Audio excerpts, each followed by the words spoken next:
여러분들 잘 사는 개념이 뭘까요? 그 집이 강남에 아파트가 100평이 있고 벤츠를 몰고 다니는데 아버지는 맨날 나가서 바람 피고 엄마는 또 화가 난다고 젊은 사람이랑 바람 피고 애는 또 엄마 아버지 돈 가지고 매일 바에 가갖고 클럽에 가갖고 놀고 엄마 얼굴 아버지 얼굴 한번 못 보고 서로 따로 사는 그 집이 잘 사는 집일까요? 그 집은 못 사는 집이에요. 우리가 잘 사는 개념을 좀 바꿔야 돼. 그 집 잘 살아. 어떤 집이냐면은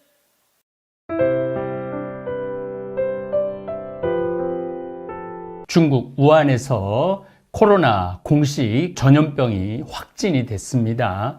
그래서 2020년, 2021년, 2022년 까지 코로나가 유행이 됐죠. 전 세계가 얼음을 했어요. 얼음. 근데 이제 2023년부터 땡을 했어요.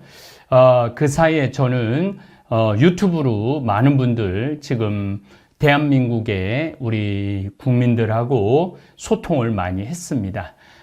이제 2024년이 됐습니다. 이제 코로나에서 좀 벗어나고 일상으로 돌아오고 있죠. 저도 이제 일상으로 돌아왔습니다. 일상으로 돌아와서 이제 우리 다볼사이버 성당 교우들 또 제 강의를 듣는 많은 분들한테 우리가 이렇게 보통 일상을 살아가면서 부닥치는 문제들, 현실적인 문제들을 조금 정리해서 여러분들하고 강의를 나누도록 하겠습니다. 현재로는 한 25강 정도 준비를 했는데 이 강의를 들으신다면 적어도 삶에 도움이 조금이나마 되지 않을까 싶습니다. 첫 번째 강의입니다.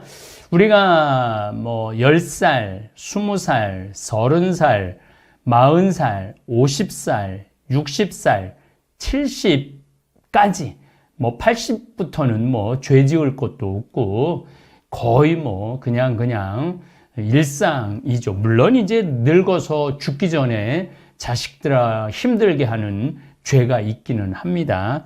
어쨌거나 이제 제가 이제 한국 나이로 60입니다. 한국 나이로 60인데 이렇게 인생을 돌아보게 되면 자꾸 반성을 하게 되더라고요.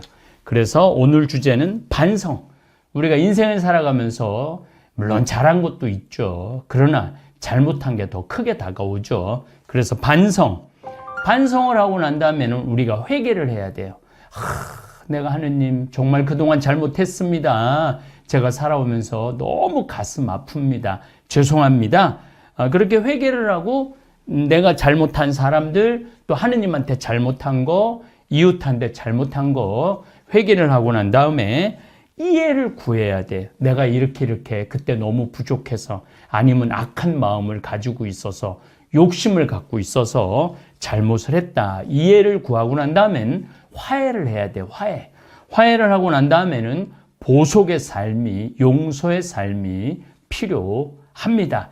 그래서 이런 과정에 대한 이야기를 여러분들하고 좀 나누도록 하겠습니다. 제가 인생을 살면서 해결할 수 없는 일들이 많아요. 해결할 수 있는 일들도 있는데 대부분은 해결할 수 없는 일들이 많이 부닥치더라고요. 그 가운데 나를 미워하고 나를 괴롭히고 심지어 나에 대해 중상모략하고 허위 사실을 유포해서 사람들이 나를 오해하게 하는 사람을 용서하는 일이 정말 쉽지 않습니다. 억울하죠. 분하죠. 정말 분통이 터지죠. 내가 하지 않은 행동, 내가 하지 않은 말들을 유언비어를 퍼뜨리는 사람들, 그것도 멀리 있는 사람이 아니라 내 동료들, 내 주변 사람들이 그렇게 나를 비난하고 헐뜯을 때 참 그 사람들 용서하는 일 쉽지 않습니다. 저는 60평생을 살아오면서 좋은 사람 많이 만났습니다. 어떻게 보면은 제 주위에 가까이 있는 분들이 신부님 인복이 참 많은 분입니다.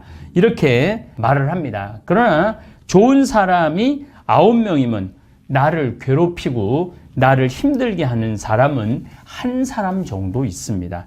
이 정도면 양호한 거죠. 나를 아는 사람 중에 대개 반 이상은 나를 비난을 해요. 나를 헐뜯고 그 정도만 해도 훌륭합니다. 대통령들도 그 좋은 당선 때 뭐 70% 지지율, 60% 지지율 하다가 40%로 떨어지고 30%로 떨어지고 역대 대통령들 모두는 마지막 5년 끝날 때는 10%, 15%, 아주 드문 경우 20% 지지받는 대통령들이 있어요. 그러니까 쉽게 말하면 대통령도 10명 중에 나를 지지하는 사람은 1명이에요. 나를 비난하는 사람은 9명이고, 근데 반대로 나를 지지해주는 사람이 9명이고, 나를 반대하는 사람이 1명이라면 화날 일이 아니죠. 그런데 9명은 생각이 안 나고 나를 괴롭히는 사람이 왜 내 가슴 깊이 자리 잡는지 참 이상해요. 여러분들도 그렇잖아요. 나한테 그동안 잘해준 사람들, 나하고 정을 나눈 사람들, 나하고 행복한 시간을 보냈던 사람들, 우정을 나눈 사람들은 마음에 안 남고 나한테 상처를 준 사람이 마음에 계속 자리 잡는 거예요. 뭐 침대에 누워 있을 때 잠이 안 올 때 그 사람들 생각을 하면 속에서 부글부글 끓어오르죠. 참 우리 인간이 아주 이상한 존재 같아요. 심지어 나에 대해서 허위사실 유포를 했어.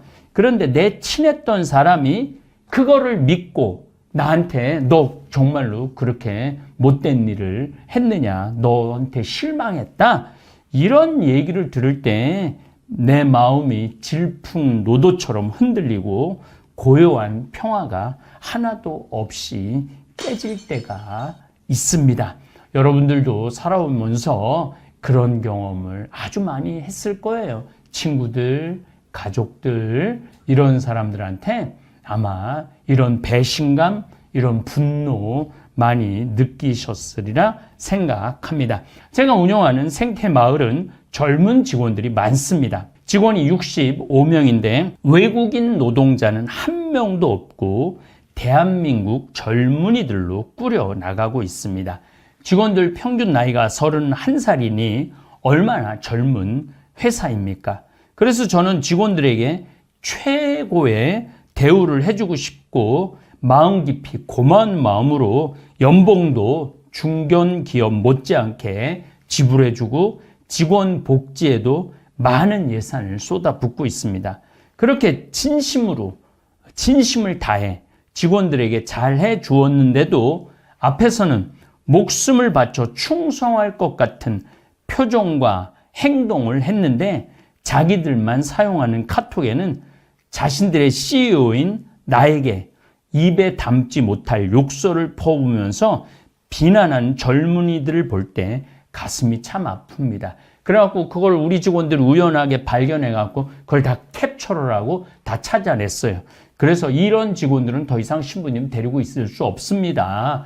그래서 4직원을 내보냈어요. 근데 그 직원이 나한테 쌍쉬운 요술을 하고 험담을 한 것을 신부님 보시겠습니까? 근데 저는 안 봤어요. 그거를 보면은 미움이 더 가중될 것 같아갖고 아예 안 봤어요. 그러니까 별로 지금 미움이 없죠. 그럼에도 불구하고 그러한 글을 쓴 직원들에 대한 배신감, 이런 것들은 상당히 저를 가슴 아프게 했죠. 그러한 직원들을 정말로 키워서 해외 연수도 보내고 유학도 보내고 그런 마음까지 갖고 있었는데 저를 배신한 거죠. 그런데 뭐 그런 배신은 제가 신부 생활 33년 하면서 한두 번 겪은 게 아니에요.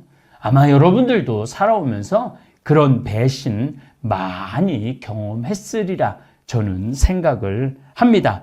인생을 살면서 내가 진심으로 사랑했는데 내 등에 칼을 꽂고 배신하는 동료, 직원들을 만날 때 용서를 해야 하나, 이해를 해야 하나, 갈등을 겪을 때가 많습니다. 더욱이 신앙인들, 예수님이 입만 열면 용서하라고 그러고 화해하라고 그러고, 그러니까 그 안에서 신앙의 혼란도 굉장히 많이 겪기도 하죠. 심지어 나한테 경제적인 해를 끼치고 사기를 쳐먹고 도망가는 정말 믿었던 아래 직원들, 친구들, 심지어 친지들, 가족들까지도 내 인생에 하루 이틀을 고통을 주는 게 아니라 5년, 10년의 고통을 주는 이웃을 용서하는 것은 쉽지 않습니다.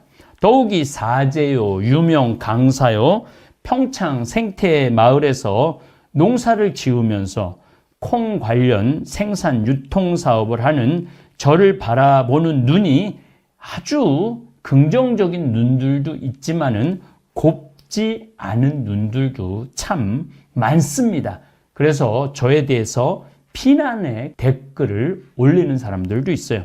저는 순수한 마음으로 생태마을을 운영해서 농약 안 치고 건강한 먹을거리를 만들어서 도시인들에게 제공을 하고 심지어 암 환자들도 고쳐주고 당뇨, 혈압, 변비, 설사, 항암하는 이런 사람들한테도 건강한 먹을거리를 제공해 줘갖고 그들이 건강을 회복하게도 하는 글들이 제가 그걸로 책도 썼지만은 그런 분들이 너무너무 많아요.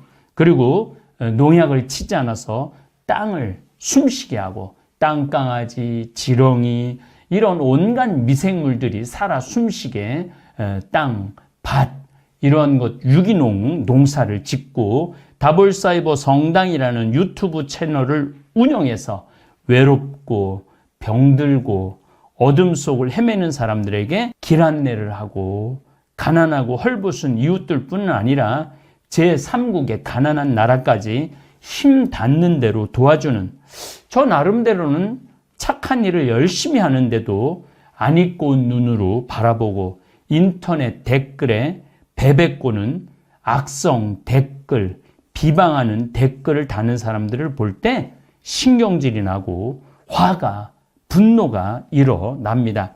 나에 대해서 뭘 안다고 이러한 무례한 글을 함부로 올리나 이 사람들을 전부 다 찾아내서 내가 그 사람들 공격을 해서 공경에 처하게 할까 하는 악한 정말로 독한 생각이 들 때도 있습니다. 물론 여러분들 보시기에 좀 제가 사실 새 가슴이라 한 번도 항변하거나 공격하는 댓글을 욕을 하는 맞받아치는 댓글을 올린 적은 없습니다. 한편으로는 인터넷 댓글에 올라오는 글 1000건 중에 나를 모함하는 댓글은 5건 내지 10건 정도 됩니다. 얼마든지 수용할 수 있고 넘어가 줄 수 있어 라고 저를 위로하기도 합니다. 제가 이게 유튜브를 운영하는 모든 운영자들이 그래요. 그 댓글을 굉장히 중요하게 여깁니다. 저도 사실은 거의 모든 댓글을 다 읽습니다. 댓글 읽는데 그렇게 시간이 많이 소요되지도 않아요. 한 10분 내지 15분이면은 하루에 한 1000건 정도 댓글이 올라오는데 그거 거의 다 읽어요. 그러면은 저를 비난하는 댓글은 5건에서 한 10건 정도 돼요. 물론 제가 다 지우고 다시는 댓글을 올릴 수 없도록 아예 우리 쪽에서 탈퇴를 제가 시키기도 합니다. 악성 댓글을 올리는 사람은 제정신은 아닐 거야. 미치거나 마음이 삐뚤어지거나 마음이 베베 꼬인 사람이겠지.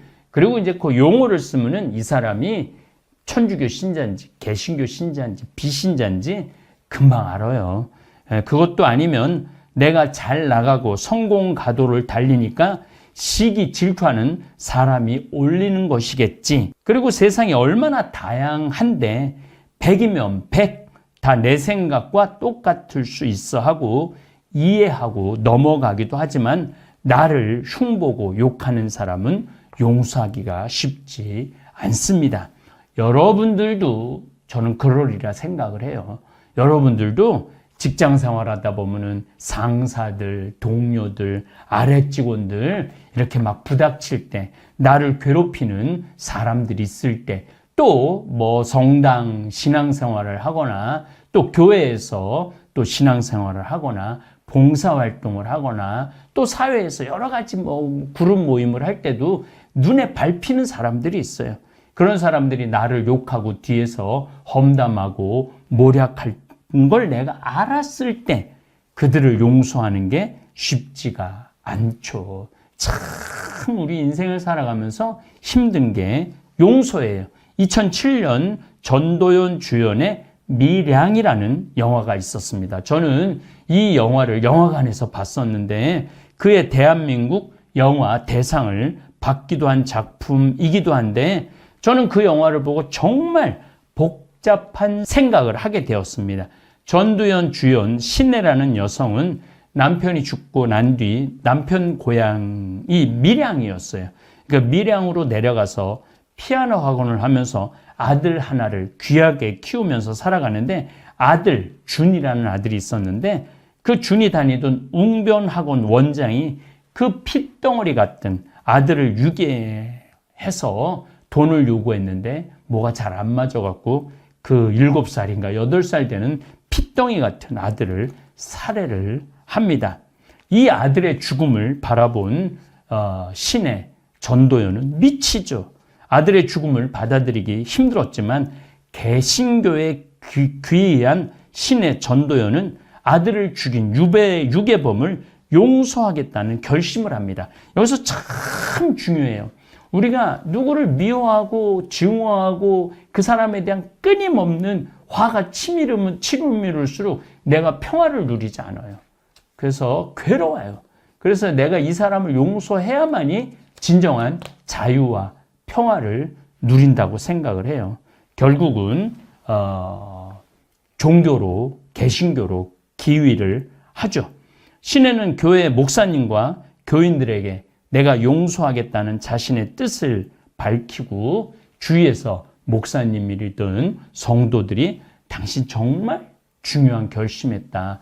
정말로 예수님의 사랑을 실천하는 사람이다. 이러한 격려 속에 유괴범을 직접 만나서 하나님의 뜻을 전하겠다는 마음, 결심을 합니다. 사람은 말로 표현할 수 없는 고통을 겪을 때 종교로 기위를 합니다. 십자가에서 아무런 죄 없이 못 박혀 돌아가신 예수님 생각을 하면 용서 못할 사람이 어디 있겠습니까? 온몸이 썩어 들어가고 고름이 흐르는 나 환자를 손으로 어루만져 주시고 중풍으로 똥 오줌 가리지 못하는 사람을 걸어가게 하시고 손이 오그라든 사람, 절름발이 배고픈 사람, 이혼한 사마리아 여인을 위로하시는 예수님께서는 착한 일과 정의로운 가르침만 펼치셨는데 아무런 죄도 없이 시기와 모함으로 십자가의 죽음, 고통을 겪으십니다. 온몸이 찢어지고 뼈가 부서지는 고통스러운 채찍을 맞으시고 가시관을 쓰시고 결국 십자가에 못 박혀 돌아가시는 예수님은 참으로 억울하고 부당한 처사를 겪으십니다. 그러나 십자가에서 죽음의 숨을 몰아쉬시면서 자신을 십자가에 못 박은 사람들을 용서합니다. 아버지, 저 사람들을 용서하여 주십시오. 저 사람들은 자기가 하고 있는 일을 모르고 있습니다. 이 정말 기가 막힌 이 지점에서 많은 신앙인들이 바로 예수님의 그 극진한 사랑을 보면서 그 기가 막힌 용서를 보면서 이 십자가의 길을 따라야 한다고 생각을 하고 결심을 하죠. 그런데 정말로 그 십자가의 길을 따른다라는 게 쉬운 일이 아니에요. 이 강의를 듣는 분들도 정말로 나를 못 박은 사람, 나를 정말로 십자가에 못 박아 죽일 만큼 나를 괴롭힌 사람, 그런 사람 용서하는 거 정말 어려워요. 저는 이제까지 30년 동안 강의하면서 그런 사람 용서하지 말라고 그렇게 강의 참 많이 했어요. 용서하지 말고 그냥 묻어두라고. 그걸 가슴에 할 필요는 없지만은 그걸 되씹고 곱씹고 미움, 용서, 분노를 키우면은 결국은 자기도 파멸의 길로 가니까 그런 사람 그냥 무시하라고 이렇게 얘기를 하는데 결국은 마지막에는 용서가 답이죠. 예수님은 나를 따르려면 자신의 십자가를 지고 나를 따라야 한다라고 말씀하신 예수님의 지상 명령을 지키기가 참 힘들어요. 하지만 이 세상에서 너무나 억울한 또 부당한 대우를 받거나 아무 죄도 없는 어린 자식이 돈에 눈이 멀어 처참하게 내 자식을 죽이는 살인마를 용서하기란 쉽지가 않습니다. 조두순, 요즘 조두순 씨가 이슈로 오르고 있죠. 2008년, 벌써 한 16년 전 얘기예요. 12월 11일 경기도 안산시 단원구의 한 교회 건물 화장실에서 조두순이가 당시 8살 초등학교 1학년 던 여자아이를 납치해서 성폭행하고 신체를 훼손합니다. 피해 아동은 이로 인해서 성기와 항문 기능의 80%를 상실해서 인공 항문을 또 인공 성기를 만들어야 할 수밖에 없는 영구 장애를 입습니다. 2010년 1월 8일 피해자의 수술이 성공적으로 끝나서 임신과 배변이 가능해졌다고 합니다. 정말로 다행스럽게도 생리적인 능력은 되찾았지만 이 어린아이가 싸워야 할 이제 초등학교 3학년이 됐겠죠. 정신적인 상처는 정말로 죽을 때까지 가는 거죠. 그리고 원래 이 여자아이는 본래 의사가 꿈이었는데 의사가 되고 유명해지면 출소한 조두순이 자기의 존재를 알고 다시 찾아올지도 모른다는 그러한 공포 속에서 더 이상 꿈을 포기하겠다라는 외상 후 스트레스 장애를 겪고 있습니다. 이 극악무도한 인간을 용서하기란 결코 쉬운 일이 아닙니다. 조두순은 얼마 전에 계속 그 범위를 벗어나면 안 되는데 범위를 벗어난 조두순이 재판을 받는데 재판 중에 이렇게 말했다고 그래요. 그래, 잘못했다. 잘못했는데 상식적인 것만 얘기하겠다며 8살짜리 계집 아이 붙들고 그 짓거리 하는 그게 사람 새끼, 남자 새끼냐, 사람이 아니다 라고 생각한다라고 전했다고 그럽니다. 뒤이어서 그 조두순은 절대 반성하는 이야기를 하지 않았다고 그래요. 그런 조두순을 어린아이가 과연 용서해야 되느냐? 그 부모가 과연 용서해야 되느냐? 또 그를 조두순을 지켜보는 국민들이 용서를 해야 되느냐? 이게 큰 숙제가 아닐 수 없어요. 여러분들도 인생을 살아가면서 나에게 그만한 고통을 주는 사람을 과연 용서해야 되느냐? 이 문제 큰 숙제입니다. 제가 젊었을 때는 그런 사람은 징벌해야 된다고 생각을 했어요.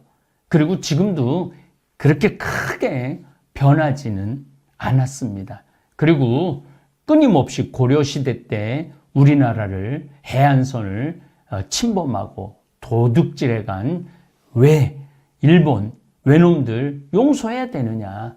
임진왜란 1592년에 우리 수도 없는 조선 죄 없는 백성들을 겁탈하고 죽이고 귀 자르고 코 자른 외놈들을 용서해야 되느냐. 민족적으로 1905년에 을사늑야 1910년에 한일 합방을 해갖고 36년 동안 이 나라를 정말로 침탈한 일본 놈들을 과연 용서해야 되느냐.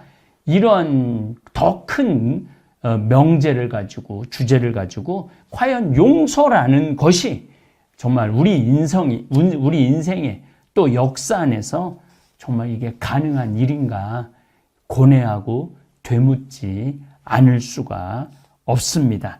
그래서 다음 시간에는 정말로 이어서 용서해야 되는 이유, 용서해야지 될 수밖에 없는 우리 인간의 삶의 여정에 대한 이야기를 나누도록 하겠습니다.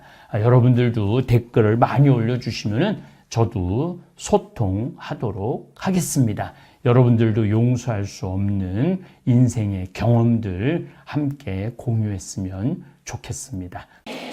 네. 지금 대한민국은 돈이 흘러 넘치는 나라예요. 뭐 경제가 좋으니 안 좋으니 그래도 지금 수출 같은 경우는 엄청나게 지금 잘 되고 있어요.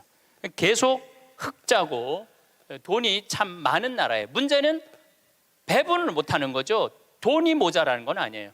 1970년대부터 2010년까지 필리핀은 국민소득이 10배 늘었지만은 한국은 82배 늘었어요. 여러분들 정말로 지금 잘 살고 있는 거예요. 우리가 자꾸 위만 봐서 그렇지 지금도 충분히 잘 살고 있어요. 그런데 이렇게 돈이 많은데 정말로 우리가 잘 사는 나라일까요? 여러분들 잘 사는 개념이 뭘까요?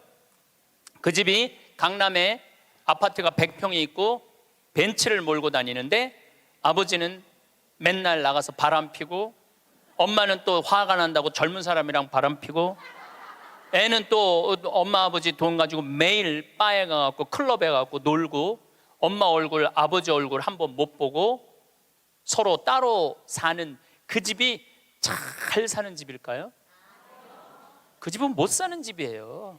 우리가 잘 사는 개념을 좀 바꿔야 돼. 그 집 잘 살아. 어떤 집이냐면은 그냥 성실하게 직장 생활하고 아내가 기다리는 집에 가고 붕어빵 들고 집에 가면 애들이 아빠 기다리고 또 포옹하고 같이 저녁에 밥 먹고 산책 손잡고 산책 나가는 집이 잘 사는 집이에요. 또 실질적으로 그런 집들도 제가 공원에 나가 보면은 가족이 함께 손잡고 나오는 집 참 많아요. 근데 제가 보기에는 한국은 벤츠가 있고 강남에 100평이 있는데 못 사는 것 같아요. 왜냐하면 2003년 카드 대란 이후부터 14년 연속 세계 자살률 세계 1위예요. 자살률 세계 1위예요.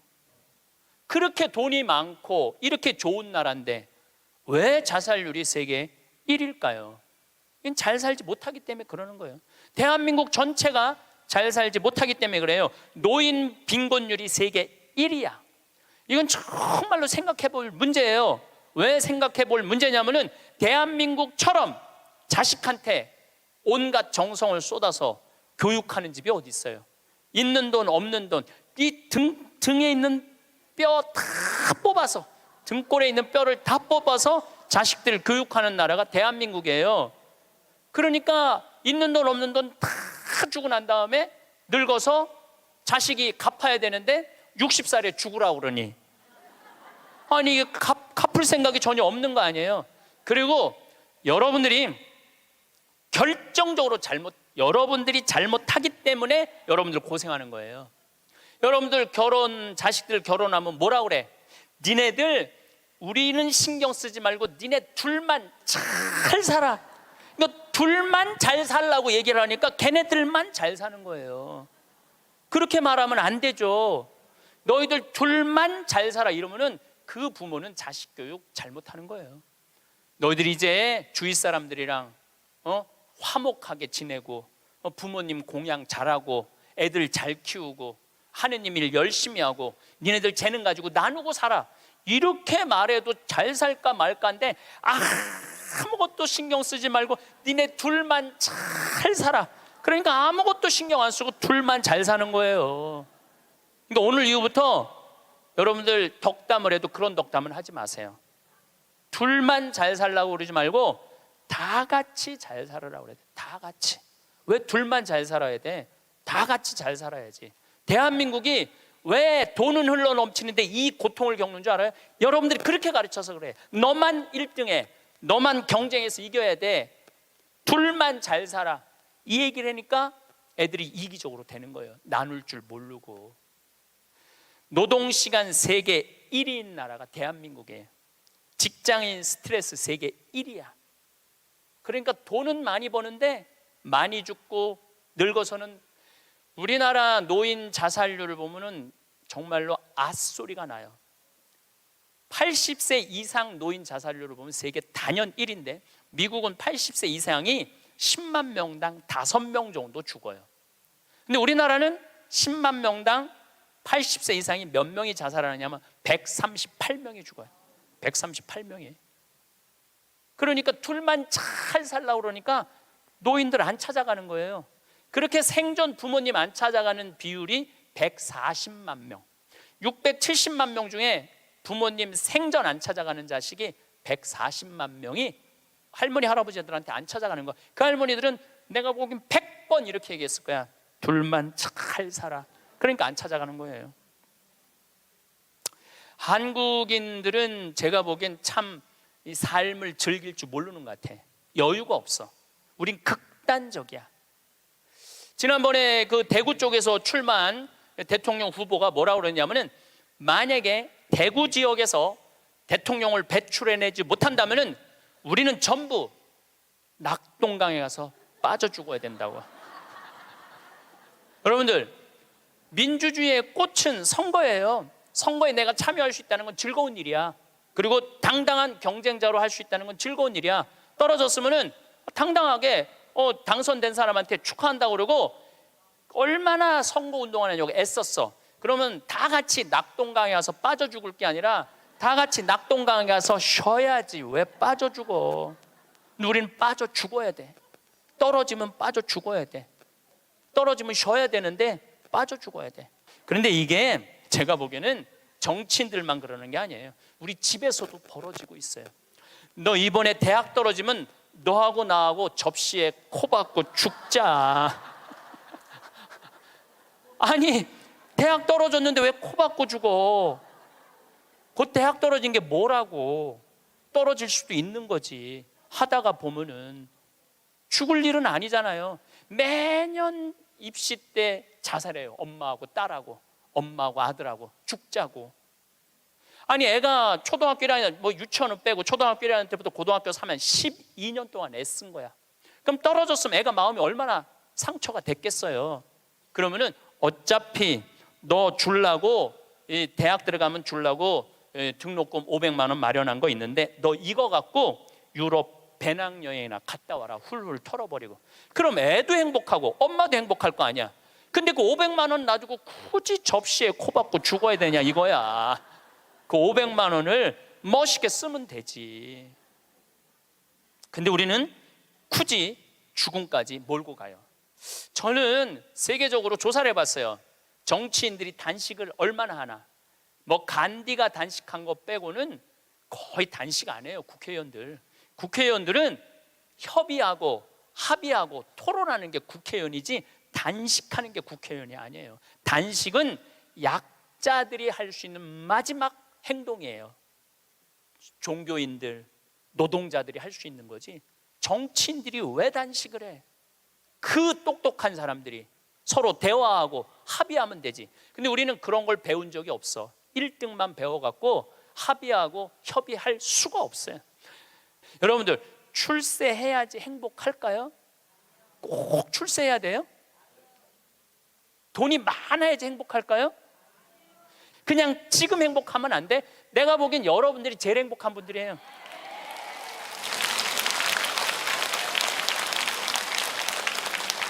여러분들은 감옥에 가고 싶어도 갈 수가 없어.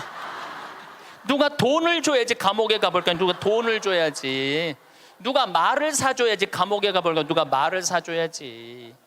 돈 주는 사람도 없고 말 사주는 사람도 없고. 우리나라 역대 대통령들 한번 생각을 해봐. 이승만 대통령 초대 대통령이야. 그런데 한국에서 죽었어 못 죽었어요? 하와이에서 죽었어. 하와이에서 망명해갖고 대통령이. 박정희 대통령 총 맞아 죽었어요. 김영삼, 김대중 대통령 자기네들이 젊었을 때 민주화 운동하면서 감옥에 많이 갔어. 그러니까 나이 드셔서는 이제 안 간다고. 그래도 뭔가를 해야 될 것 같으니까 아들들이라도 갔다 오라고 아들들 보냈잖아. 아들들. 아버지가 대통령이 했으면 뭐해? 전두환, 노태우 대통령 감옥에 갔잖아요. 감옥에. 노무현 대통령 뛰어내려 죽고. 여러분도 혹시 손자가 너무너무 똑똑해. 아이고 대통령감이야. 이 얘기는 뭐냐면 아이고 꼭 감옥 갈 놈이야. 이 얘기하고 똑같은 거야. 그거는 축복이 아니에요. 우리가 머릿속에서 대통령을 해야지 행복하다, 돈이 많아야지 행복하다, 이걸 머릿속으로 버려야 돼요. 뭐가 대통령 되기까지 얼마나 스트레스가 많아요. 여러분들 대통령들 토론할 때 보면은 봐요.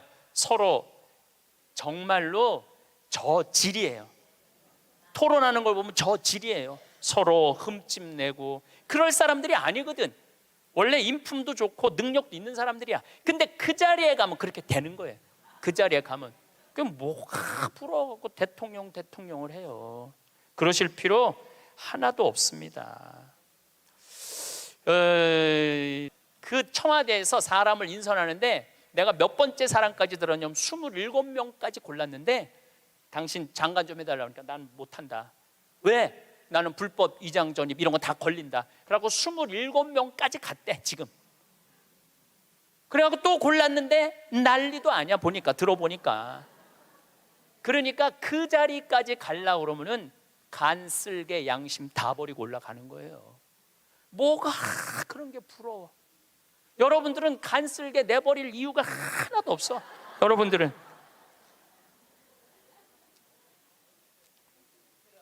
사실은 요즘 대한민국에서 아주 재미난 통계가 하나 있어요. 누가 제일 행복하냐? 50대, 60대, 70대 초반이 제일 행복하대. 놀랍게도 여러분들이 제일 행복하대.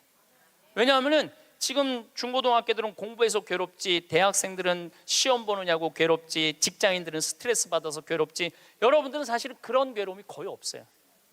그냥 또 내 강의는 또 들어가고 내가 이놈들한테 돈 주나 봐라 그리고 그 돈 가지고 알차게 먹고 마시고 노는 분들이 많아요. 500만 원만 남기고 나는 간다 이런 생각 가지고 있는 분들이 많아. 그래서 너는 너, 나는 나. 이게 참 중요합니다. 너는 너, 나는 나예요. 너하고 나하고 엉길 필요는 하나도 없어요. 자식 인생은 자식 인생, 내 인생은 내 인생이에요. 근데 우리는 자기를 위해서 쓰는 거를 못해. 해봤던 적이 없어.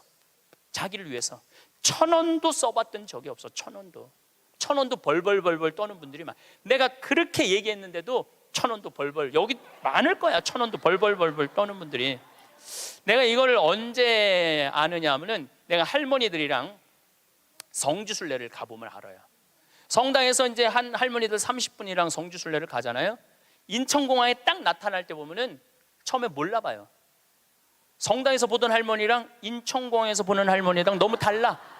선글라스 딱 끼고 스카프 목에 딱 두르고 돈을 얼마나 하는지 여기다 딱 돈가방 딱 차고 얼마나 멋있게 나오는지 몰라요. 그래갖고 이제 딱 이제 이 파리행 비행기를 타죠. 그럼 막 가슴이 벌렁벌렁 거리죠. 드디어 내가 해외 성지순례 파리, 로마, 이스라엘을 가는구나. 그래갖고 딱 파리에 내리면은요 가이드가 버스를 딱 갖고 나와요. 근데 되게 밤에 도착하거든요. 근데 딱 파리 시내를 지나가면은 파리는 직접 조명이 없어요. 다 간접 조명이야. 이렇게 밑에서 불을 쫙, 사람이요 직접 조명은 별로 기분이 안 좋은데 간접 조명은 은은한 게 좀 고상한 느낌이 들어요. 그러니까 여러분들도 좀 고상하게 살고 싶으면 집에 직접 조명하지 말고 간접 조명 쫙 해놓으면은 딱 방에 들어가 보면은 집에 거실도 직접 조명하지 말고 밑에서 싹 쌓아올려봐. 기분이 그냥 와인도 마시고 싶고 춤도 추고 싶고 그렇거든. 근데 딱 파리를 가다 보면 딱 그렇거든. 그리고 그냥 한가운데 에펠탑이 30분마다 막 반짝반짝 불, 거기 막 뭐 네온 사인 막 하면은요 기가 막혀요. 근데 가이드가 그래요. 여기 예술의 도시 오신 거 환영한다고. 내일 아침은 뷔페에서 식사를 하시고 오전에는 모나리자 미소를 보러 루브르 박물관을 갈 거라고. 그리고 건너편에 에펠탑이 있는데 에펠탑에 가서 사진 한 장 찍고 점심 식사하시고는 몽마르트 언덕을 올라갈 거다. 몽마르트 언덕을. 저녁은 세느강에서 선상 파티를 하고 밤에는 세계에서 가장 비싼 거리 쌍젤리제 거리에서 와인을 한잔하고 호텔로 들어갈 거다. 내일 스케줄은 이렇다. 그럼 진짜 가슴이 막 벌렁벌렁거려. 근데 막 하는데 여기는 다이아나비가 죽은 도로다. 그거 꼭 지나가더라고. 보니까 역사 뭐 나폴레옹이 막 그 뭐 개선문 막 이런 거 보면은 정말로 내가 드디어 이 예술의 도시 파리를 왔구나 그런 기분이 들어요. 근데 호텔 도착 5km 전에 가이드가 딱 일어나고 또 이상한 말을 해. 여긴 에티켓이 참 중요하다. 문을 열면 잡아주는 게 에티켓이고 여러 가지 얘기를 해요. 그런데 여러분들 내리면은 포터들이 가방을 여러분들 방에 갖다 줄 텐데 $1 팁을 주는 게 에티켓이다. 그리고 호텔에서 나올 때는 그 침대에다가 왜냐하면은 그 침대 청소하는 사람들은 월급이 없어요. 다 그 팁으로 사는 거예요. 다 이민자들이 하는 거니까 $1를 내려놓는 게 에티켓이다. 그 얘기를 딱 들으면은 할머니들이 이때부터 머리가 복잡해지기 시작하는 거야. 생각지 않았던 $2가 딱 튀어나온 거야. 생각지 않았던 $2가. 그래갖고 딱 호텔에서 딱 내리면은 정말 포터들이 막 모자를 쓰고 막 가방을 들고 가려고 하는 할머니들이 이렇게 말합니다. 놔두라고, 내가 들고 갈 거라고. 비행기 10시간을 타고 버스를 타고 얼마나 피곤해. 근데 그 큰 여행용 가방을 이제 밀고 끌기 시작하는 거예요. 그런데 한 30년 가면은 유럽의 호텔들은 엘리베이터가 다 작아요. 옛날 건물들이라 2명, 3명 들어가면 꽉 차. 그럼 또 재빠른 사람이 딱 들어가면은 이때부터 5분, 10분을 기다리면 승질이 나기 시작하는 거예요. 승질이. 로마에 도착하면 얘기하지 않아도 할머니들이 그 가방을 끌고 알아서 가요. 자기가 $1를 아끼려고. 호텔 나올 때도 까먹을 경우도 있지만 아까워. 다시는 안 오는데 그냥 나와버려. 그리고 압권이 있어요. 성지순례 끝나고 할머니들이 나한테 하는 말이 있어. 신부님, 세상에 나가보니까 매일 내 돈 뜯어먹는 도둑놈들밖에 없다고. 그리고 보통 1일 정도 순례를 나가는데 11일 동안 기억이 가방 끌고 다녔던 기억밖에 없는 거야. 가방 끌고 다녔던 기억밖에 없는 거야. 성지고 뭐고 힘들게 가방 끌고 다니면 나이는 먹었지.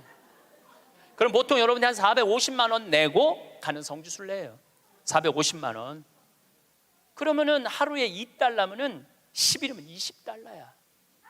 $20. 그게 뭐가 아깝다고. 그 $1 때문에 벌벌 떨면서 놔두라고, 내가 들고 갈 거라고. 그 무거운 가방을 그냥 $1 주고 땡큐 땡큐 하면 얼마나 좋아. 그런데 문제는 자기를 위해서 1,000원도 써봤던 적이 없는 거예요. 450만 원 내고 갔으면 기분 좋겠으면 얼마나 좋아. 근데 써봤던 적이 없는 거예요. 그 여행 갔다 와도 즐거웠던 기억이 하나도 없어. 완전히 도둑놈들한테 사기당한 그런 기분이야. 성지순례 갔다 왔는데. 저도 뭐 많이 다니죠. 1년에 4개월은 외국에 나가 있으니까. 이번에도 잠비아 끝나고 미국 교우들이 케이프타운, 희망봉, 아프리카 맨 끝에 거기 갔다 오고 싶다고 호텔 예약까지 다 예약해갖고 나하고 같이 갔어요. 케이프타운 호텔에 딱 가니까 진짜로 포터들이 가방 방번호 딱 찍어갖고 갖고 오더라고요. 나는요 그 사람들한테 돈 한 번도 아낀 적이 없어요. 오면 $1 안 줘. $5 딱 줘요. $5 딱 주고 내가 한마디 하죠. 땡큐. I come from Korea. 내가 꼭 얘기를 해요. 왜냐하면 중국 사람인 줄 아니까. I come from Korea. 딱 그리고 $5 주면은 눈이 이만해지면서 정말로 머리가 땅끝까지 닿도록. 그 사람들은 그걸로 먹고 사는 사람들이야. 이민자들은. 내가 나를 위해서 450만 원을 썼으면 그 이민자들한테 $1, $2, $5가 아까워갖고 그거를 아끼려고. 도둑놈들이라고 그러고 사기꾼이라고 그러고. 그러니까 내가 그렇게 여유가 없는 거야. 마음의 여유가. 이번에도 애틀란타 강의를 마지막으로 했는데 호텔에서 한 4일이 있었어요. 4일이 있었는데 마지막 날은 거기다 내가 $10 딱 놓고 썼어요. 편지. 그 사람 이민자야. 편지를 항상 써요. 저는 마지막에 Thank you, God bless you, I come from Korea. 딱 이렇게. 얼마나 좋아. 그거 쓴다고 내가 망하는 것도 아니고. 그 사람은 그걸 받음으로써 하루에 기쁨이 있잖아요. 내가 남에게 무언가를 나눠줄 수 있는 큰 기쁨. 주는 기쁨이 있어야 되는데 우린 끝까지 아껴. 근데 문제는 그걸 아껴갖고 정말 또 행복한 데 쓰면 좋은데 끝까지 아끼다가 죽어. 써보지도 못하고 죽는 분들 많아요. 써보지도 못하고 죽는 분들 많아요. 그러니까 이제 마지막에 죽을 때 뭐라고 그러냐면은 나는 억울해서 못 죽는다고. 나 한번 호강해 보려고 그랬는데 억울해서 못 죽는다고. 호강은 언제 하면 돼? 지금 하면 돼요. 제가 항상 드리는 말씀이지만 내 생일날 내 기억해주는 남편도 없고 자식도 없어. 냉면 먹으면서 눈물 뚝뚝 흘리면서 지질이 복도 없는 년, 냉면 사주는 인간 하나도 없고 내 생일에 왜 내 생일을 남이 차려줘야 돼? 내가 차려주면 되지. 그렇지 않아요? 그러니까 야, 너 60년 동안 70년 동안 애썼다. 내가 오늘 너한테 한턱 쏠게. 네 태어난 날이니까 그럼 내가 가서 먹으면 되지. 그러니까 지질이 복도 없는 년이 먹는 냉면 맛이랑 내가 한턱 쏘고 먹는 냉면 맛은 냉면 맛 자체가 달라요. 여러분들 정말 1,000원을 쓰더라도 멋있게 써. 폼나게 써요. 냉면을 먹어도 뽐나게 나가서 먹어. 눈물 뚝 콧물 뚝 흘리고 그러지 말고요. 행복은요 큰 데 있는 게 아니에요. 대통령 되고 무슨 장관 되고 국회의원 되는다고 그 사람들 안 행복해요. 그 사람들 소리 지르는 거 봐요. 그 사람들이 행복하겠어요? 안 행복해요. 부러워할 거 하나 없어요.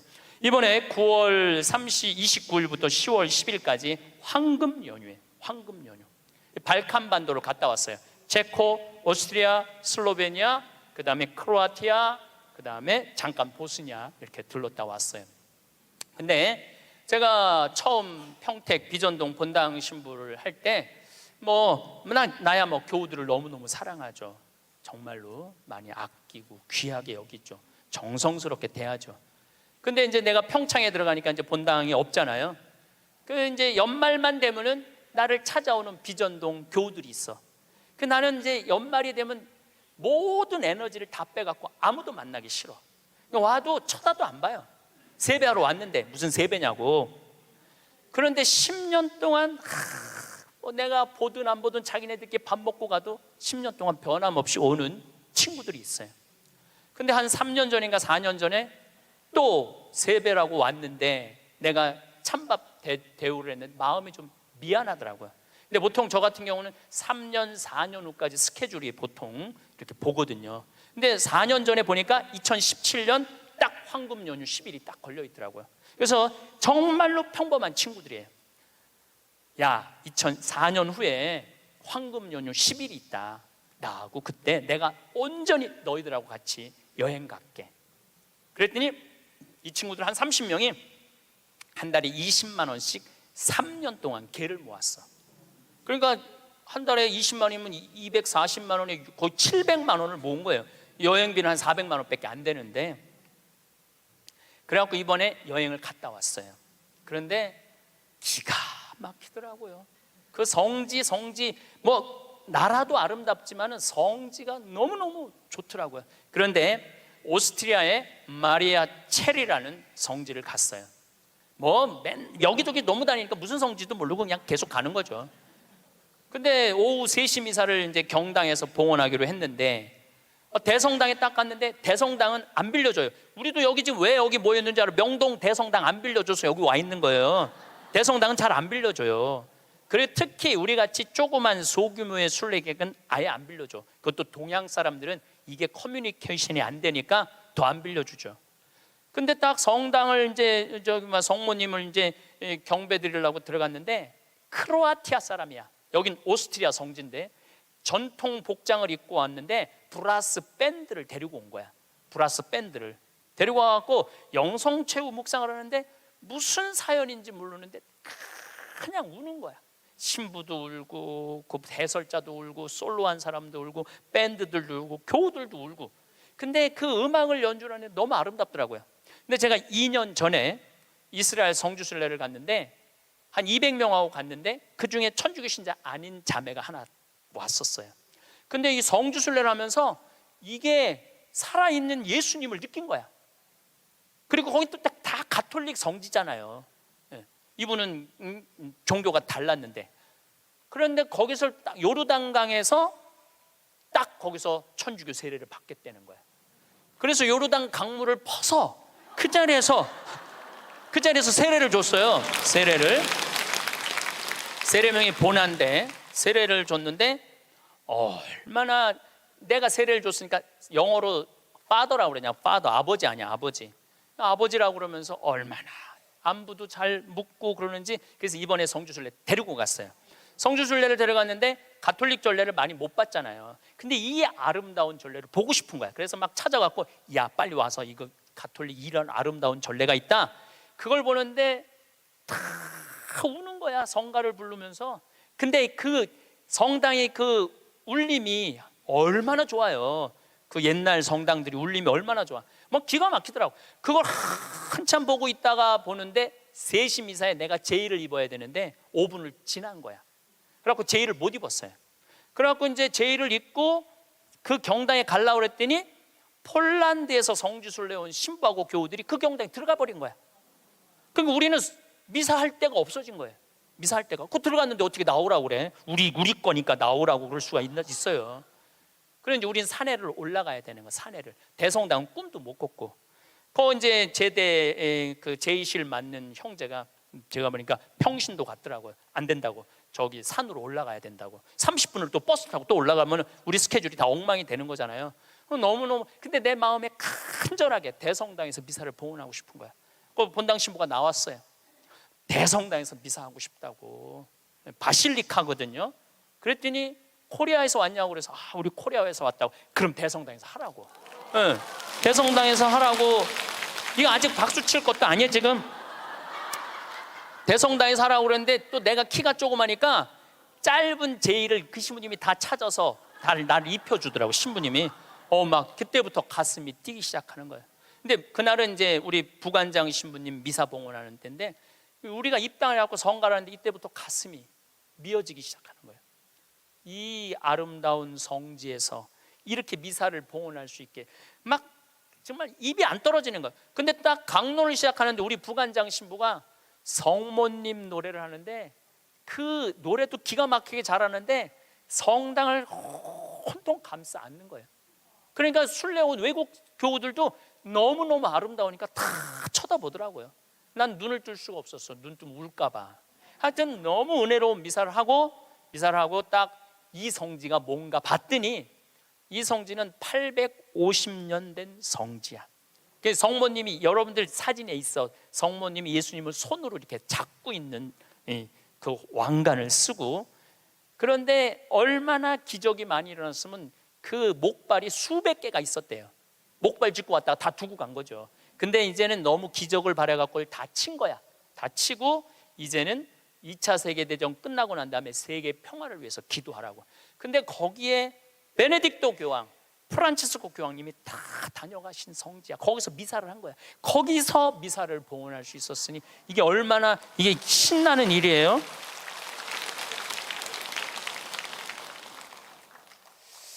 저는 그 은혜로운 미사를 봉헌하고, 물론 그 성당뿐만 아니라 곳곳의 성당에서 미사할 때마다 은혜를 너무나 많이 받았어요. 그런데 나하고 같이 30명이 성주순례를 갔는데 거기 있는 분들은 다 일반 직장인들이야. 그냥 직장인들. 그렇게 열심히 신앙생활하고 신부한테 그렇게 잘하고 그렇게 착하고 성실하게 살아왔으면 그 정도는 누릴 자격이 있는 거예요. 그리고 여러분들이 부부가 평생 버는 돈이 23억이래요.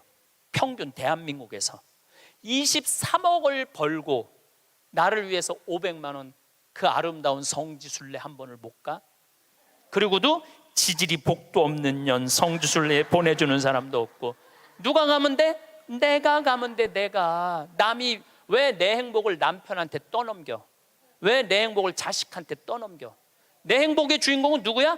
나야. 내가 나를 행복하게 해주면 돼요. 내가 남한테 바랄 거 하나 없어. 섭섭할 것도 하나 없어요. 저는 이 가장 잔인한 부모가 자식 판검사 만드는 부모가 가장 잔인하다고 생각해요.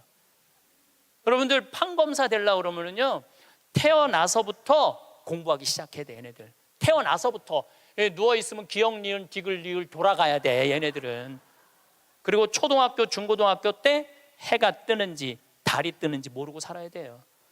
여러분들 그 특목고 들어가려고 그러면 새벽 2시 3시까지 공부해요. 학원에서 그렇게 시켜요.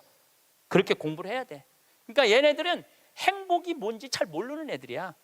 그리고 엄마 나 좀 놀러 좀 갈 거야. 친구들하고 이번 토요일. 이놈의 새끼야 네가 놀러 갈 시간이 어디 있어.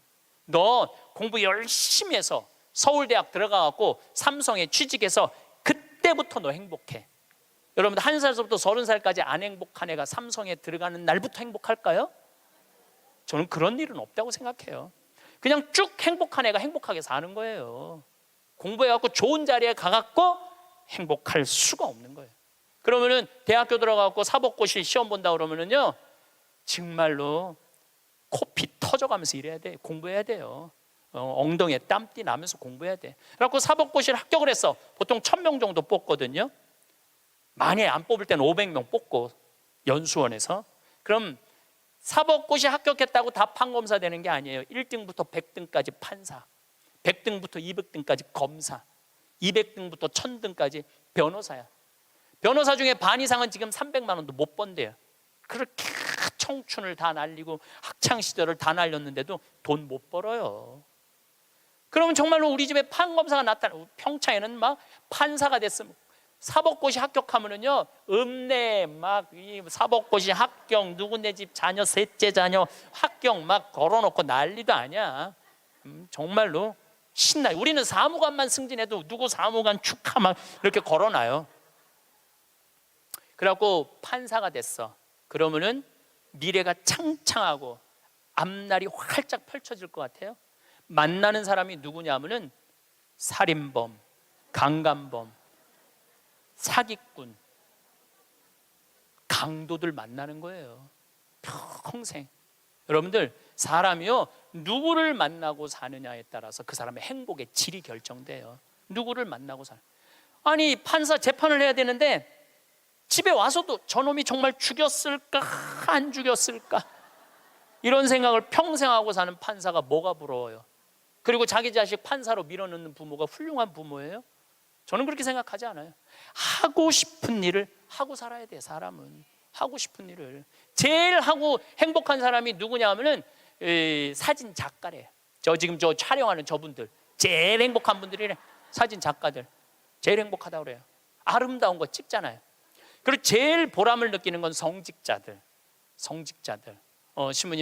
신부님 때문에 자살하려고 그러다가 자살 안 하고 저 지금 잘 살고 있어요. 신부님 때문에 술 끊었어요. 신부님 때문에 우울증 고쳐졌어요. 그런 얘기 들을 때마다 아, 내가 이 자리에 있어야 되겠구나, 그런 생각을 많이 하죠. 제가 이 본당 신부 때 어떤 친구가 있었느냐면 전국 학력고사 수석, 서울대 수석, 법대 수석, 사법연수원 수석한 친구가 있었어요. 20년 전 얘기예요. 근데 이 친구는 다 대법관 후보라고 그랬어. 근데 이 친구는 바로 로펌 회사로 빠져서 법률 회사로, 판사 임용을 신청하지 않았어요. 왜 법률 회사로 빠졌느냐? 그랬더니 하는 말이, 신부님, 소신 재판할 자신이 없습니다. 소신 재판할 자신이 없습니다. 자, 여기서 우리가 이거 묵상거리입니다. 어떤 묵상거리냐 하면은 그 똑똑한 애들이, 그 능력 있는 애들이 판사가 돼갖고요, 위에 눈치 봐가면서 재판하는 거예요. 그것처럼 잔인한 일이 어디 있어요? 대개 또 정치 판사가 되면은 내가 이명박 줄에 서야 되느냐, 박근혜 줄에 서야 되느냐, 문재인 줄에 서야 되느냐 이러고 사는 거예요. 여러분들이 그런 고민해요? 내가 이명박 줄에 서야 되느냐, 박근혜 줄에 서야 되느냐, 문재인 줄에 서야 되느냐? 그들의 고뇌에 비하면 여러분들은 행복한 고민을 하는 거예요. 부러워할 게 뭐 있어? 그러니까 유럽에 내가 그 친구들하고도 얘기를 좀 해보면요, 이 뭐라 그래? 이거 저기 뭐야, 식당에서 이 서빙하는 사람도요, 자기는 이 일이 좋다는 거예요. 나는 이거 하고 여행도 다니고 난 너무너무 즐겁다는 거. 어떠냐면 내가 손님들한테 대접하고 팁 받고 나 행복하게 살고. 그러니까 유럽은 가면 할머니 할아버지 서빙들이 많아요. 할아버지들이 멋있게 넥타이 메고. 근데 우리나라에서는 60대는 할아버지가 서빙하면은 저 늙어갖고 저 뭐 하는 짓이냐고, 이제까지. 그러니까 제가 말한 너는 너, 나는 나야. 그냥 나 생긴 대로 살면은 되는 거야. 뭐 그렇게 남을 부러워할 게 뭐 있어요? 제가 그 우리 생태마을에 직원이 하나 있어요. 뉴욕에서 온 직원인데 뭐 중국어도 잘하고 영어도 잘하고 일본어도 잘하고 저한테 많은 도움을 주죠. 근데 그 아들이 하나 있는데 이 아들이 메리앤 첫 고등학교를 나왔어요. 케네디가 나온 고등학교예요. 이 학교는 등록금이 1년에 고등학교인데 1억이야. 1년 등록금이 1억. 그러니까 보통 사람들은 못 가는 학교죠. 되게 중동의 귀족들, 왕족들, 미국의 최고 돈 많은 애들이 오는 거예요. 이 학교는 애들이 학교 올 때 자가용 타고 안 온대요. 비행기 타고 오지. 무슨 자가용이야. 근데 이 140년 된 학교인데 우리 그 아들이 그 메리앤 촉고등학교에 동양인 최초로 학생 회장이 됐어요. 그리고 얘는 콜롬비아 대학 4년 전액 장학생으로 졸업을 했어. 집이 망해갖고 전액 장학생 졸업했어. 얘는 이제 월가에 가면은 돈방석에 앉는 애예요. 왜 돈방석에 앉느냐면 그 많은 친구들한테 야 여기 펀드 좀 넣어라. 그러면은 수백만 달러를 벌 수 있는 애래요. 그 원래 그렇게 간대 걔네들 그 코스가. 근데 얘는 한국에 평창에 와갖고 아버지한테 한다는 소리가 아버지 나 연극하고 싶어. 지금 집이 망해갖고 돈 벌어도 현찰을 판국인데 또 연극을 한다는 거예요. 근데 저는 제 주위에 있는 모든 사람들한테 똑같이 하는 얘기가 있어요. 인생은 하고 싶은 걸 하고 살아야 된다. 여기 계신 분들은 하고 싶은 거 못 하고 살았어요. 왜?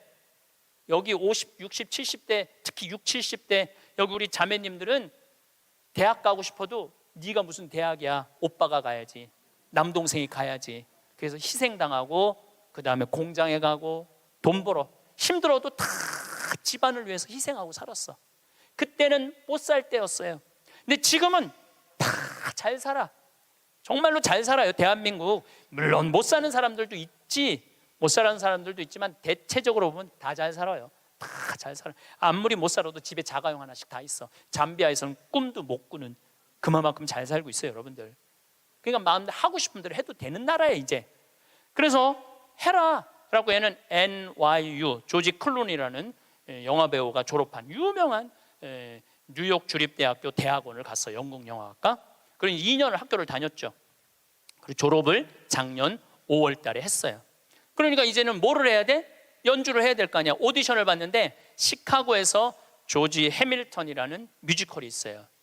해밀턴은 미국의 독립 아버지야. 3인의 독립 아버지야.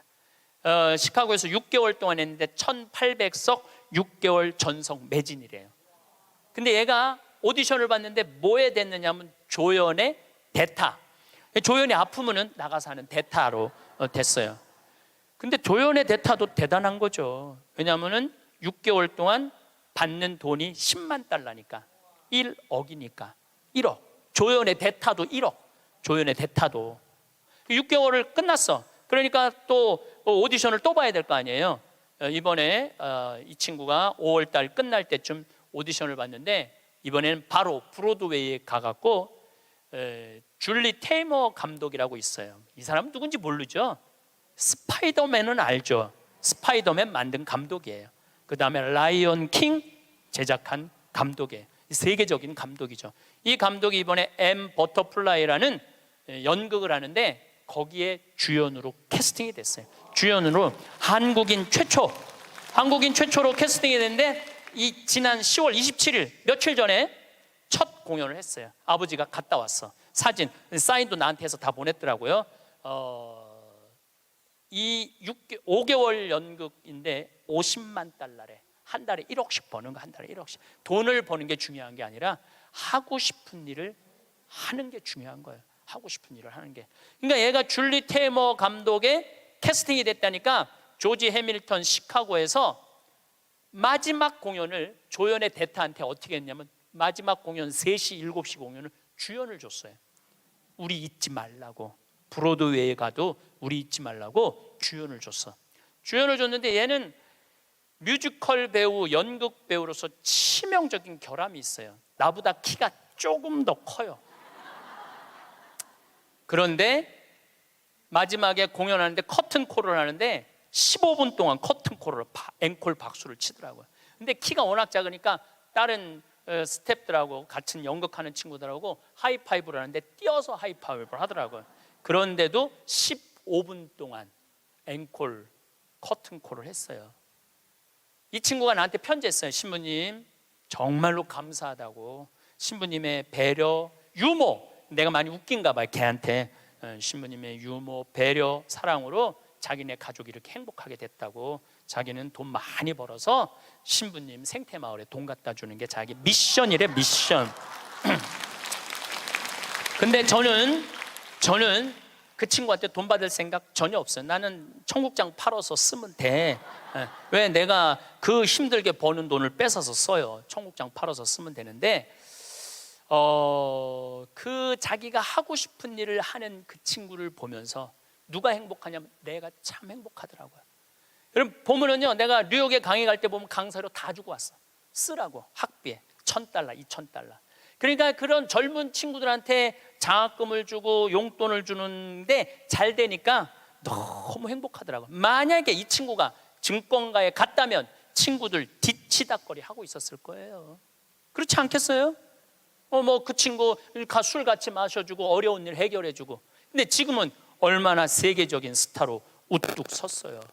그러니까 인생은요, 하고 싶은 걸 하고 살아야 돼. 여러분들은 지금부터는 자식들 눈치 보지 말고 여러분들 하고 싶은 거 하고 사세요. 예. 여러분들이 맛있는 거 먹고 싶으면 가서 사 먹고, 그 다음에 여행 가고 싶으면 가고. 지난번에 크로아티아 간 친구들이 너무 행복하다는 거야. 그래서 다음에는 과달루페 가자고, 멕시코 과달루페. 그래서 개를 뭘 파냐 보니까, 그래서 갈 생각도 있어요. 같이. 전 과달루페를 2번 갔다 왔거든요. 하느님 만나는 거는 돈을 좀 써야 돼. 그냥 가만히 있는다고 만나죠. 하느님이 활동하시는 곳에 가서 체험을 해야지. 이어서 다음 시간에 그 뒷이야기를 하도록 하겠습니다. 감사합니다.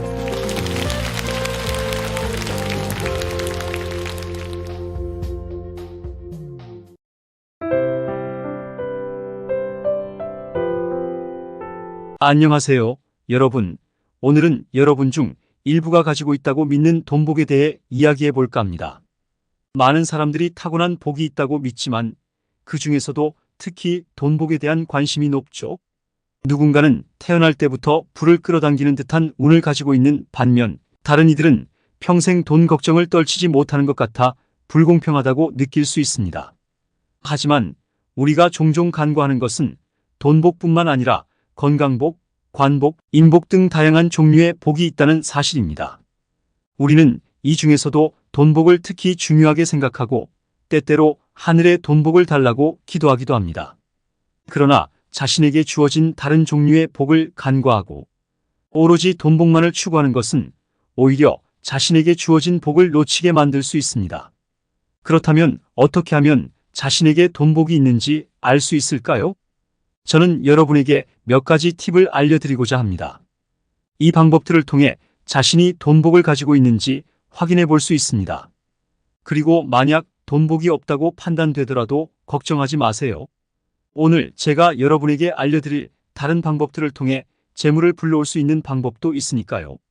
지금부터 제가 소개할 내용에 집중해 주시고 돈복이 있는지 확인하는 방법에 대해 알아보겠습니다. 여러분의 적극적인 참여를 기대합니다. 그럼 시작해 볼까요? 여러분의 많은 구독과 좋아요 잊지 말고 눌러주세요. 돈복이 있는지 확인하는 방법 첫 번째, 먼저 횡재수를 잘 살펴보세요. 이는 한순간에 많은 돈이 들어오는 것을 의미해요. 예를 들어 로또 1등에 당첨되는 것처럼 말이죠. 잠시 시간을 내어 지금까지 살면서 예상치 못한 큰 돈을 경험해 본 적이 있는지 돌아보세요. 이런 경험이 있다면 여러분에게 횡재수의 기운이 가득한 것일 수 있습니다. 특히 로또에 자주 당첨되거나 투자로 큰 이익을 보는 분들은 편재가 강한 사람들입니다. 편재는 재물 중에서도 한쪽으로 치우친 재물을 의미하는데요. 이는 땀 흘려번 돈이 아니라 운이나 투기로 얻은 돈을 말합니다. 그렇다면 편재의 특징을 알아보는 것이 여러분에게 횡재수의 기운을 파악하는 또 다른 방법이 될 것입니다. 편재는 도전과 발전을 향해 달려가는 특징이 있어요. 변화를 두려워하지 않고 항상 새로운 것을 추구합니다. 투자를 생각해 보세요. 모험심이 강하고 새로운 도전을 하는 분들이 투자에 뛰어들어 큰 성공을 거두곤 하죠. 로또 구매도 마찬가지입니다. 매주 조금씩 돈이 나가지만 단 한 번의 당첨으로 모든 것이 해결될 수 있습니다. 이러한 도전과 모험심이 필요한 것이죠. 또한 편재는 물질적 성공에 대한 강한 욕구를 가지고 있습니다. 재물을 많이 원하는 분들에게 돈복과 횡재수는 자연스럽게 따라옵니다.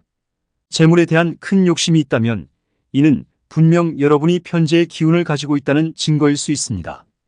그러니 욕심을 가지고 도전해 보세요. 아마도 놀라운 결과가 여러분을 기다리고 있을 거예요. 내게 돈복이 있는지 확인하는 방법, 두 번째 방법은 바로 여러분의 주변 사람들을 살펴보는 것입니다. 가족, 친구, 직장 동료, 거래처 등 주변 사람들 중에 부자가 많은지 확인해 보세요. 왜냐하면 기운이 우리의 삶에 큰 영향을 끼치기 때문이죠. 만약 최근에 여러분이 만난 사람들이 경제적으로 성공하거나 긍정적인 태도를 가진 사람들이라면 여러분도 그들로부터 좋은 기운을 받게 될 겁니다. 이런 좋은 기운은 서로에게 전파되어 긍정적인 변화를 일으킵니다. 실제로 부자들은 자신과 비슷한 사람들과 어울리며 그 기운이 배가 되어 서로에게 좋은 영향을 미칩니다. 반면에 가난하거나 부정적인 사람들과만 시간을 보낸다면 그들의 부정적인 기운에 영향을 받아 여러분의 생각과 행동에도 부정적인 변화가 생길 수 있습니다. 여러분, 꼭 기억하세요. 항상 긍정적인 사람들과 함께하려고 노력하세요. 그렇게 하면 여러분의 기운도 좋아지고 어려웠던 인생도 점차 나아질 것입니다. 좋은 사람들의 도움으로 인생의 길이 열리고 막혔던 금전 문제도 해결될 수 있습니다. 하지만 주변에 부자나 성공한 사람이 없다면 어떻게 해야 할까요? 그런 사람을 찾아서 스스로 접근해 보세요. 알아보고 연락해서 친분을 쌓는 것도 중요한 노력의 일부입니다. 하늘은 노력하는 자에게 기회를 줍니다.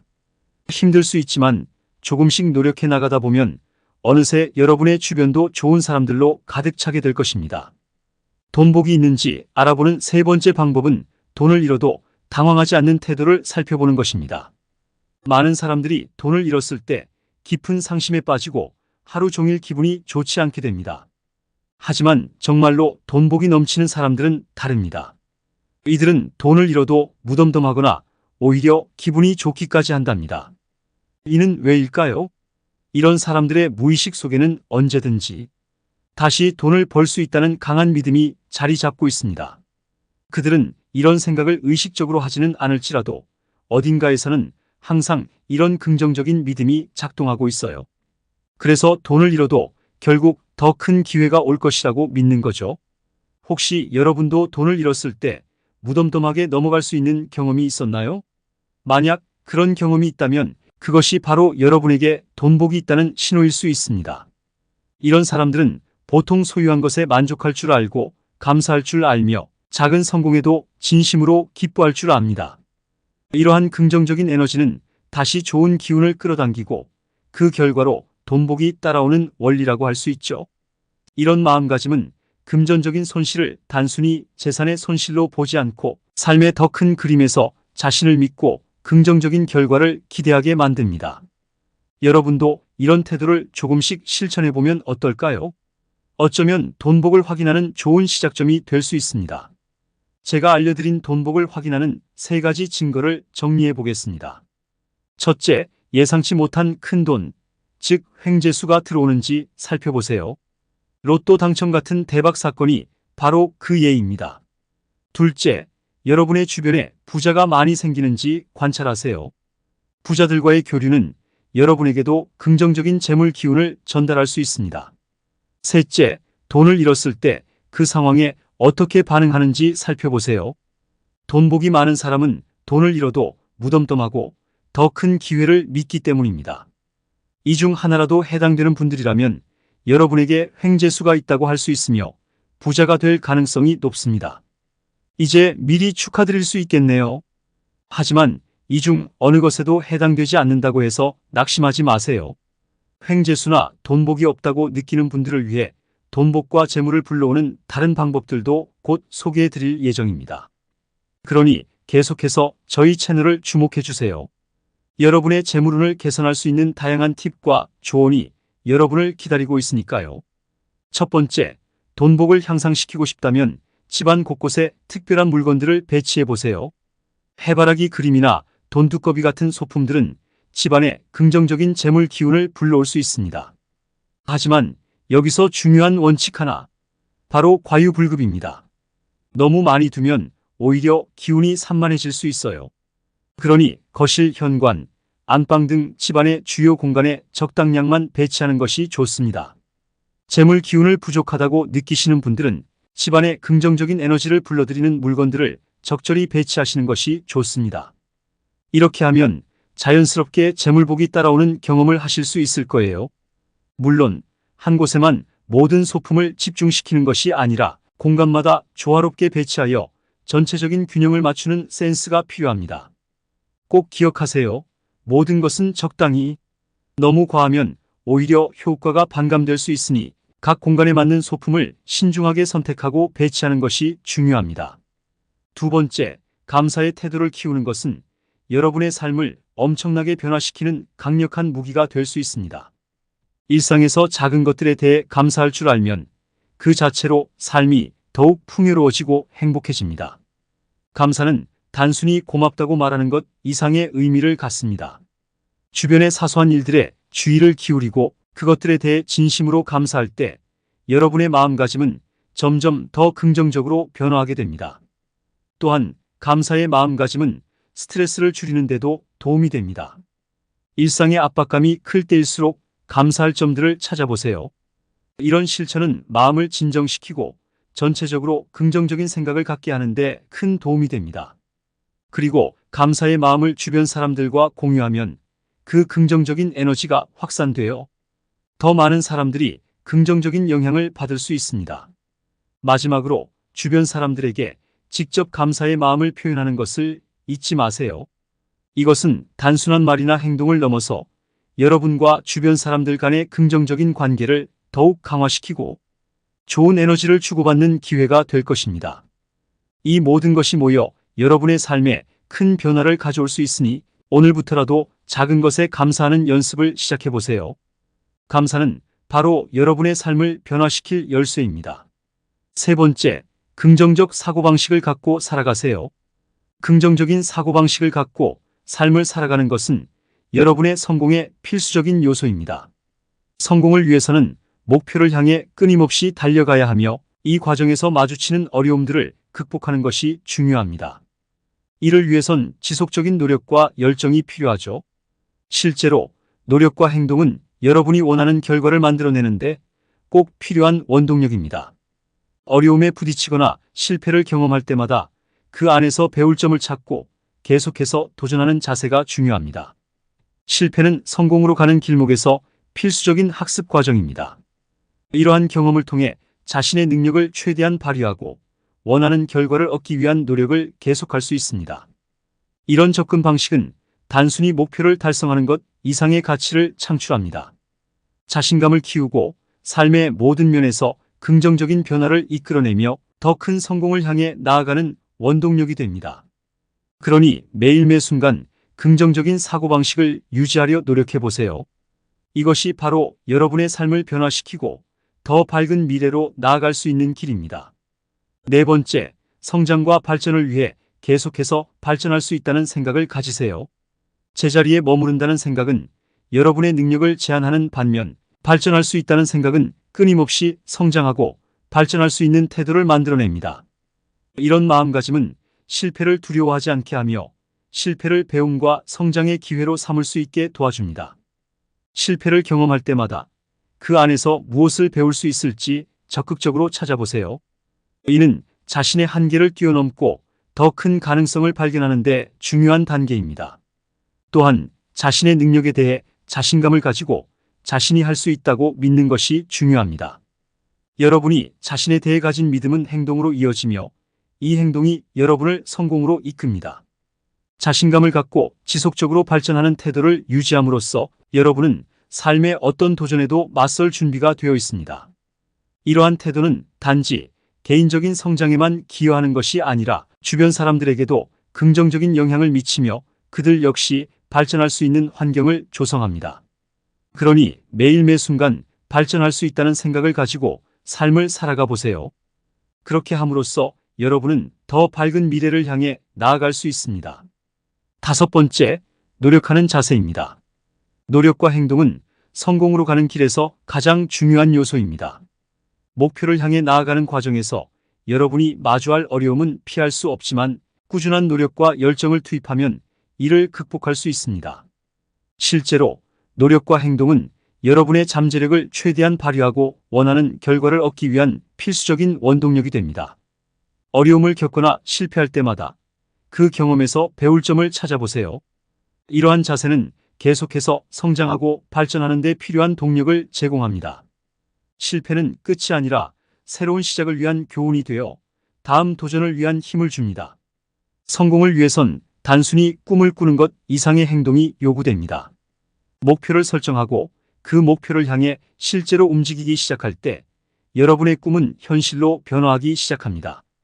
그러니 매일의 작은 노력을 소중히 하고 각 단계마다 자신이 배우고 성장하는 모습을 인식하며 전진하세요.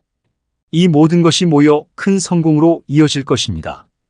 6번째, 목표를 세우고 그것을 지키세요. 목표 설정과 계획 수립은 성공으로 가는 길의 중요한 첫걸음입니다. 구체적이고 현실적인 목표를 세우는 것이 중요하며 이를 달성하기 위해 세분화된 작은 단계들로 계획을 세우세요. 계획을 세울 때는 일정과 필요한 자원을 고려하여 현실적으로 실행 가능한 계획을 마련하는 것이 핵심입니다. 목표를 설정하고 나면 그 계획에 따라 일정을 철저히 지키면서 필요에 따라 조정하고 수정하는 과정도 필요합니다. 이 모든 과정은 여러분이 목표를 향해 나아가는 데 도움을 줄 것입니다. 오늘의 내용이 여러분에게 유익했기를 바랍니다. 돈복이 있다고 느끼시는 분들은 그 기운을 유지하시고 아직 그렇지 않다고 생각하시는 분들도 절대 낙심하지 마세요.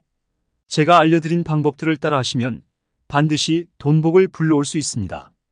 이 영상이 도움이 되었다면 구독과 좋아요를 부탁드리며 복 많이 받으시기 바랍니다.